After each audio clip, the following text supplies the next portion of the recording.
introducida una ley para aprobar la eutanasia. Curiosamente, en España se puede aprobar, si Dios no lo remedia, va a ser evidente que va a ocurrir, una ley de eutanasia sin que se apruebe previamente, sin que tengamos una ley de cuidados paliativos. Porque obviamente un sistema de sanidad necesita unos cuidados paliativos. Gracias a Dios, los cuidados paliativos han llegado a ser hoy en día una especialidad muy desarrollada para hacer que las personas, pues en determinadas enfermedades que son muy degenerativas, que pueden llegar a ser muy dolorosas, pues ayuden a la persona a vivir dignamente el proceso de su enfermedad, ¿no? Evitando dolores y sufrimientos innecesarios.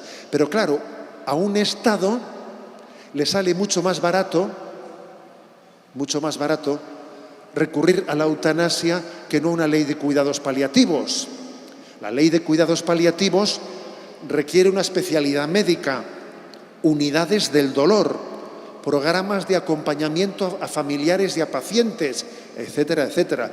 Mientras que la ley de la eutanasia requiere una inyección y te quitan de en medio. Fíjense además que la eutanasia no viene solo como una opción libre,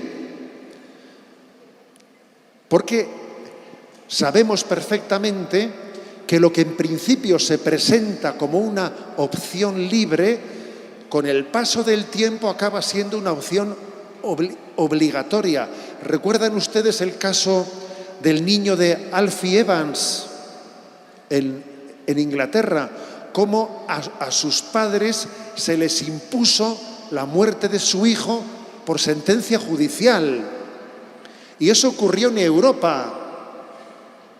A pesar de que el Papa ofreció que ese niño pudiese ser llevado en avión al Hospital Bambino Gesù de Roma. No, el Estado supuestamente democrático le condenó a morir. Y entonces dice uno, ¿no decían ustedes que la eutanasia es de elección voluntaria? ¿Dónde está eso? ¿Saben ustedes cuál fue el primer Estado moderno que legalizó la eutanasia? El primer Estado moderno que legalizó la eutanasia fue la Alemania nazi en 1939. Un detalle que se quiere ocultar en la historia. Fue Adolfo Hitler el que hizo dos leyes, una de protección de animales. Sí, Adolfo Hitler hizo una ley de protección del animal y otra ley de eutanasia. Pero es que además él introdujo la eutanasia bajo la perspectiva de la compasión. Hay que tener compasión con los que sufren. Y finalmente la ley de eutanasia, aprobada por Hitler, terminó en los campos de exterminio. Conocer la historia es muy importante, ¿no? En todos los debates de la eutanasia se está queriendo ocultar esas raíces, esos orígenes en la Alemania nazi. Porque nosotros tenemos que decir al mundo que la dignidad del ser humano no puede estar en su salud. A ver, en el reino animal, cuando un caballo de carga no puede seguir trabajando, o cuando un buey no puede seguir trabajando, se le sacrifica. ¿Sí o no? Pues sí, se le sacrifica. Y entendemos que tiene su lógica. Es un animal, y un animal no tiene esa dignidad. Y lógicamente, si no es capaz de hacer su labor de carga, se sacrifica el animal. Pero ¿es que acaso la dignidad de una persona depende de sus capacidades de trabajo? ¿Es que acaso la dignidad de una persona depende de su capacidad sensorial o de su capacidad afectiva? Es que tenemos que entender que la dignidad del ser humano consiste en la capacidad de ser amado. De ser amado. Y especialmente, además, los enfermos, desahuciados y aquellos que están en coma, aquellos nos están recordando lo que somos delante de Dios, que delante de Dios somos un amor receptivo. Estamos llamados a dejarnos amar por Dios, dejarnos querer, dejarnos amar. Dos pequeñas advertencias que creo que es importante que las subrayemos.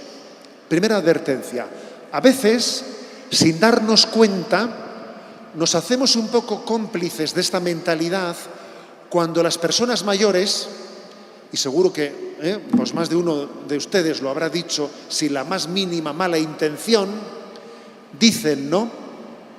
Ay, a mí me gustaría marchar de esta vida sin dar trabajo a mis hijos, ¿no? A mí me gustaría morirme rápido y no quedarme inválida y que me tengan que cuidar.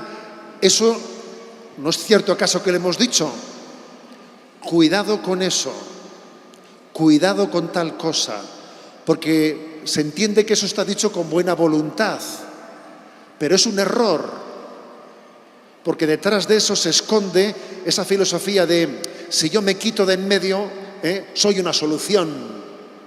Y en el fondo tenemos que convencernos de que si Dios permite que en nuestra vida, que en el fin de nuestra vida necesitemos ayuda, asistencia, será un bien para la familia, será un bien para la familia. Ayudándonos unos a otros, aprenderemos a amar. Y además, cuando hacemos lo que hay que hacer, dejamos de hacer tonterías. Es así. Cuando uno está a lo que tiene que estar, se preserva de estar donde no debía de estar. Cuando uno ama, cuida, se entrega, está haciendo un gran favor. Le hacen un favor a él. No es que tú le hagas un favor al padre y a la madre cuidándole.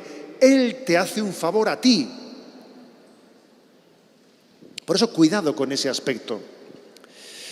Y hay también otro, en España se está generalizando algo que también se lo quiero compartir porque hay que estar atento a ello, que es es una especie de eutanasia por debajo de la puerta, que le llamo yo, eutanasia solapada, que es que en muchos hospitales se imparte,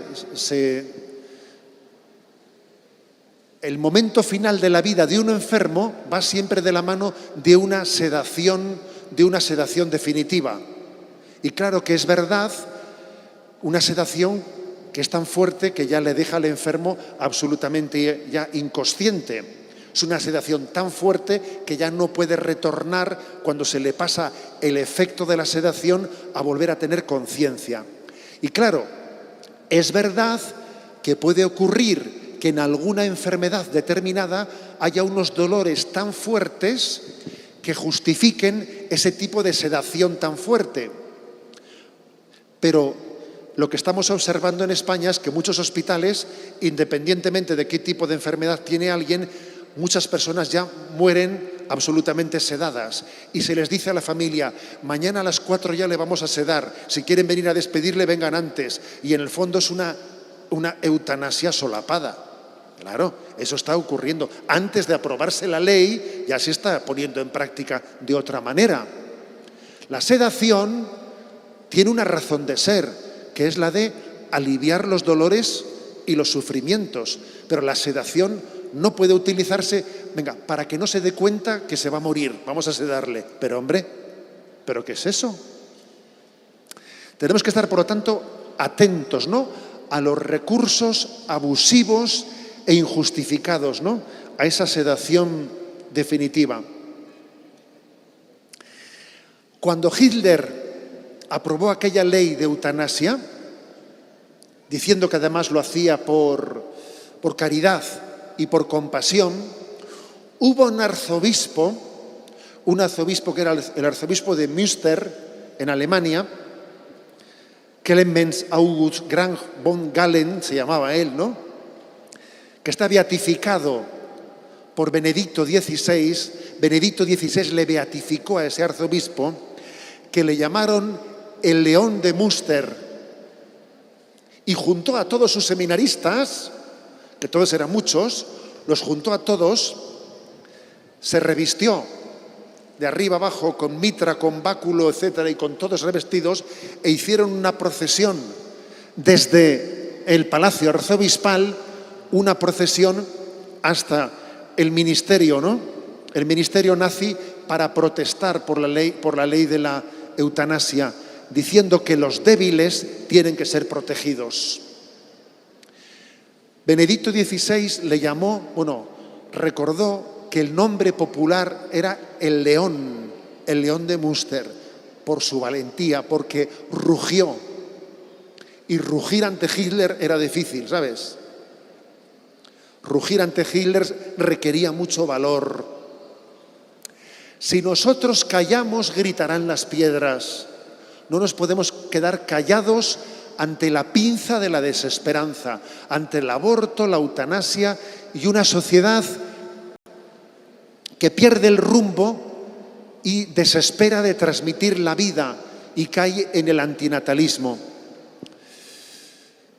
Tenemos esperanza. Cristo es dador de vida. Cristo es dador de vida. Hay una relación muy estrecha entre recibir la Eucaristía y transmitir la vida. Vamos ahora a recibir la Eucaristía. Es la vida de Dios dada al mundo. Recíbela y pídele a Dios transmitir esa vida. Transmitirla de muchas maneras. Y Dios te da el don de la maternidad, de la paternidad, pero hay muchas formas también de fecundidad en la vida. Pídele a Dios que esta Eucaristía que vamos a recibir sea fuente de vida ante el mundo.